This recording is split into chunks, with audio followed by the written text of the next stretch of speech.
It seems the end is nigh for Steam Greenlight, as it is going to be replaced soon with a new service. Now, Steam Greenlight brought a lot of games to the platform that probably never would have made it on before, and we, of course, have it to thank for all those great experiences, but obviously there is very much a dark underbelly, as it were, to Steam Greenlight, and that it opened the floodgates to a lot of asset flips and just generally terrible games. And games that, to be honest, were not worth anybody's time and were often used just to get trading cards.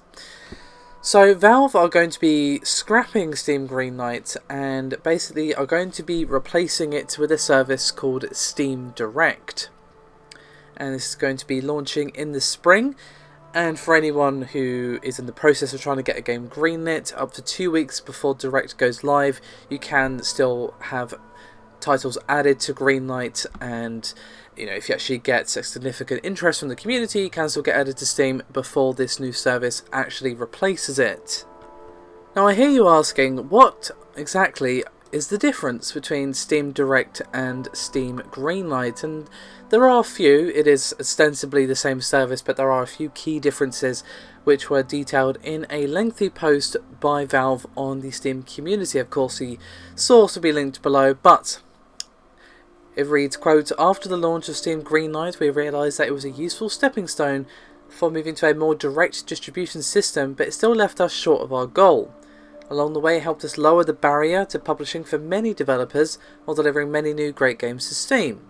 Greenlight also exposed two key problems we needed to address: improving the entire pipeline for bringing new content to Steam, and finding more ways to connect customers with the types of content they wanted. We want to make sure Steam is a welcome environment for all developers who are serious about treating customers fairly and making quality gaming experiences. The updates we've made over the past few years have been paving the way for improvements to how new titles get onto Steam, and Steam Direct represents just one more step in our ongoing process of making Steam better. We intend to keep iterating on Steam's shopping experience, the entire content pipeline, and everything in between."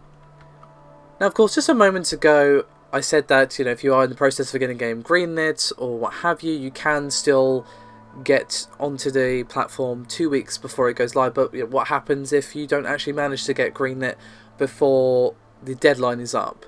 Well, basically, you can make use of the new service, and you'll have to provide a fee if you're still interested in bringing the game onto the Steam platform. Now, as for how much it's going to cost, that is seemingly still in discussion at Valve, but according to Valve, it is going to be at least $100 and could be as high as $5,000.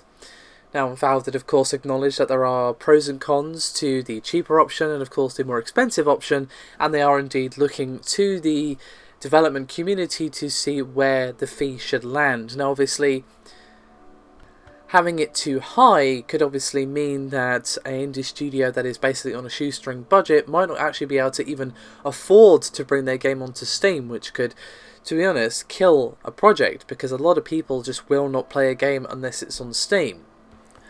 However, unfortunately, have it too low, and to be honest, you're still looking at a Steam Greenlight style situation where someone who's made a Unity asset flip or what have you probably has $100 that they can spare to get their game on Steam, given they're probably going to make that back via trading cards and so on.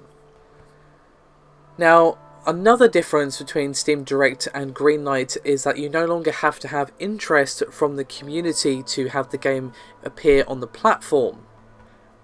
Instead, Valve are going to ask for some digital paperwork from anyone interested. So basically, obviously, you pay the fee, and you give your personal or company verification and tax documents that you'll be fairly familiar with if you've ever set up a bank account. And just to clarify, they will have to pay a fee for each new title they wish to distribute. And Valve says this is, quote, intended to decrease the noise in the submission pipeline.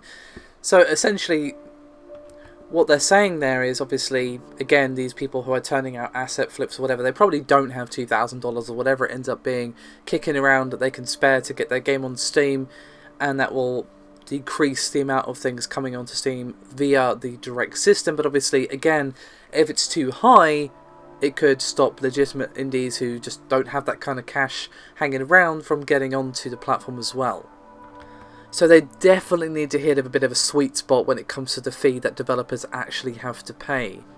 Now, of course, it isn't just in terms of, hey, you don't have the money, you can't come on Steam.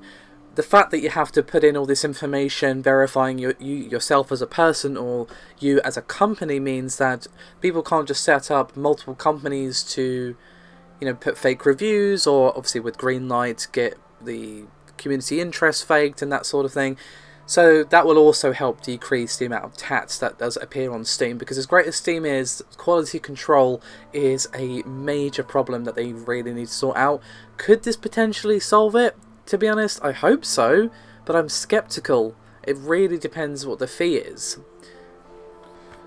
So I'm hopeful but skeptical is basically how I feel so far about Steam Direct, but obviously let's hold off any final opinions on this until we actually know what the fee is. That's very much going to decide the reception of this. It needs to be high enough to discourage time wasters, but not so high that it stops a new developer or a small developer or even like a one-person like bedroom developer from getting their game on Steam when it is well deserving of it in terms of quality.